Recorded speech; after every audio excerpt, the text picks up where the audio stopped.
minds so we can receive lesson well. Bless our teachers, give them patience to teach us, and bless our parents wherever they are. Forgive us for all our sins. Thank you God, amen. Oke anak-anak Miss, masih tetap semangat ya. Tepuk PPK. Religius, nasionalis, mandiri, gotong royong, integritas. Salam PPK. Salam cerdas, berkarakter, menyenangkan, luar biasa, hebat. Tepuk semangat. Semangat, semangat. Salam literasi. Ayo membaca. Oke anak-anak Miss, video pembelajaran kita hari ini diharapkan kalian ikuti dari awal pertengahan hingga akhir. Jangan di skip ya anak-anak Miss. Okay students, now open your book page 98. Kondisi geografis yang sama membuat negara ASEAN memiliki persamaan dalam kegiatan ekonomi terkait hasil buminya. Ayo kita pelajari lebih lanjut. Kegiatan ekonomi negara-negara ASEAN. Indonesia mengekspor hasil bumi seperti timah, tembaga, besi, minyak, gas, dan nikel. Selain itu, Indonesia menghasilkan pupuk, tapioka, karet, kopi, kelapa sawit, dan tembakau. Ikan tuna, udang, dan teh juga diekspor ke negara lain. Brunei Darussalam terkenal sebagai pengekspor minyak mentah, gas alam, dan produk minyak. Penduduk Malaysia bermata pencaharian dalam bidang pertanian, pertambangan, dan perindustrian. Pertambangannya menghasilkan biji timah terbesar di dunia. Singapura mengekspor mesin dan alat transportasi, alat elektronik, dan barang-barang konsumsi. Bahan kimia dan produk olahan minyak dihasilkan juga di Singapura. Singapura termasuk negara Asia Tenggara yang berpendapatan paling tinggi. Mata pencarian penduduk Thailand adalah pertanian, kehutanan, pertambangan, dan industri.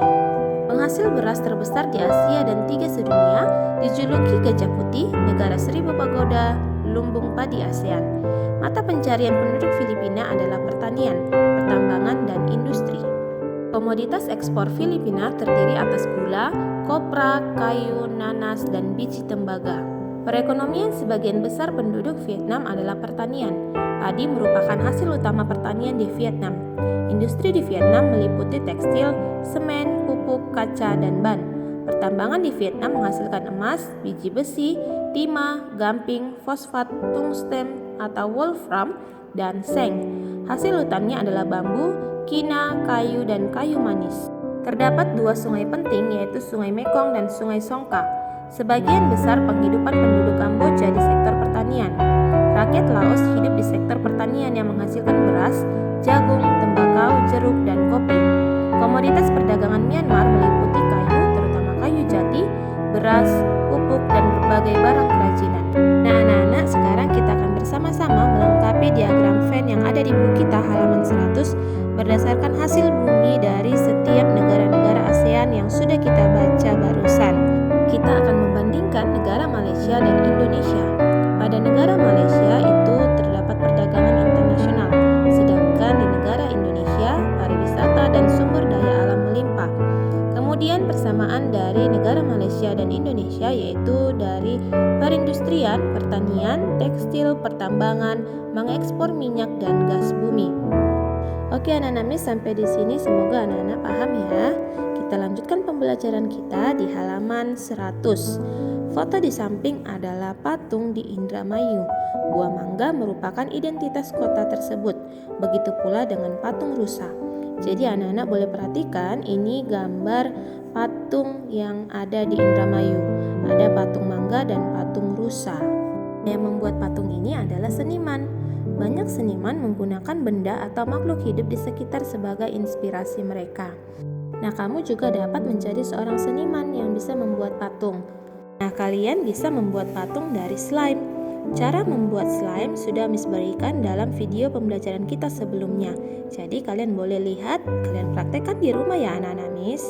Oke anak-anak Miss, kita lanjutkan pembelajaran kita di pembelajaran ke-6. Kalian boleh perhatikan gambar berikut ini. Siapa yang tahu gambar apakah ini? Ya, betul sekali, ini adalah gambar seekor kelelawar. Siapa yang sudah pernah melihat kelelawar anak-anak Miss? Pasti sudah ya. Oke, perhatikan di sini ada fakta yang menarik tentang kelelawar. Kelelawar memiliki indera pendengaran yang sangat baik, lebih baik daripada manusia. Berikut ini fakta tentang kelelawar. Yang pertama, kelelawar merupakan hewan mamalia. Yang kedua, tubuh kelelawar sangat bersih. Ketiga, pada umumnya kelelawar mempunyai satu anak dalam 1 tahun. Keempat, kelelawar hidup 20-30 tahun. Yang kelima, kelelawar berperan besar dalam penyebaran dan penyerbukan tanaman. Yang keenam, kotoran kelelawar yang menempel pada gua justru akan melestarikan ekosistem, karena pada kotoran tersebut beberapa bakteri dan organisme lain menggantungkan hidup. Dan yang ketujuh, kelelawar tidur di siang hari dan mencari makan di malam hari. Hebat ya anak-anak Miss, seekor kelelawar yang tubuhnya kecil, dia dapat hidup 20-30 tahun dan juga ia memiliki pendengaran yang sangat baik. Nah, Miss yakin anak-anak Miss di rumah juga pasti memiliki pendengaran yang baik, bukan? Sekarang Miss akan membacakan sebuah cerita. Jadi Miss harapkan anak-anak Miss di rumah mendengarkan dengan baik. Judul ceritanya yaitu Hiu Gergaji. Hiu gergaji hidup di Danau Sentani. Hiu gergaji dikenal dengan nama pari atau hiu sentani karena memang hidup di Danau Sentani, Papua. Hiu gergaji menggunakan giginya yang berjumlah 14 hingga 22 gigi gergaji. Ia menggunakan giginya ini untuk mencari makan dan pertahanan diri. Tubuhnya berwarna keabu-abuan dan ramping. Ia dapat berenang dengan cepat. Anak-anak Miss, setelah kalian mendengarkan cerita yang barusan Miss bacakan, sekarang tugasmu adalah membuat ide pokok dari setiap paragraf. Kemudian kamu buat kesimpulan dari teks yang sudah Miss bacakan yang berjudul Hiu Gergaji. Tulis ke dalam buku PR kamu ya anak-anak Miss. Anak-anak, apakah kalian masih mengingat apa bunyi dari sila kelima Pancasila? Ya, betul sekali, yaitu keadilan sosial bagi seluruh rakyat Indonesia. Makna dari sila kelima yaitu tercapainya masyarakat Indonesia yang adil dan makmur. Nah, sekarang kita akan belajar mengenai pengamalan sila kelima Pancasila. Apa saja pengamalan sila kelima Pancasila? Yang pertama yaitu adil. Yang kedua, keseimbangan hak dan kewajiban. Yang ketiga, menghormati hak orang lain. Keempat, suka menolong. Yang kelima, tidak boros dan hidup mewah. Yang keenam, tidak merugikan kepentingan umum. Yang ketujuh, menghargai hasil karya orang lain. Dan yang kedelapan, suka bekerja keras. Nah, dari kedelapan pengamalan sila kelima Pancasila berikut ini, Miss harapkan anak-anak dapat menerapkannya dalam kehidupan kalian sehari-hari. Oke anak-anak Miss, sekian dulu pembelajaran kita hari ini. Miss harapkan kalian dapat memahami materi yang sudah Miss berikan. Dan setelah menonton video ini, Miss harapkan kalian menuliskan materi dari video ini ke dalam buku catatan kalian. Kemudian jangan lupa kerjakan latihan kalian, yaitu mencari ide pokok dan kesimpulan dari hiu gergaji yang tadi Miss berikan dalam video pembelajaran ini. Kemudian nanti ada tugas juga akan Miss berikan dari PBT 6A. Jangan lupa kalian kerjakan di buku PR kalian. Oke anak-anak Miss? Oke, as usually before we close our lesson, let us pray. Dear Almighty God, thank you for your blessing until this time. Now we have finished our lesson and we want to continue our activities. Please bless us, bless our teachers and our parents wherever they are. Forgive us for all our sins. Thank you God. Amen.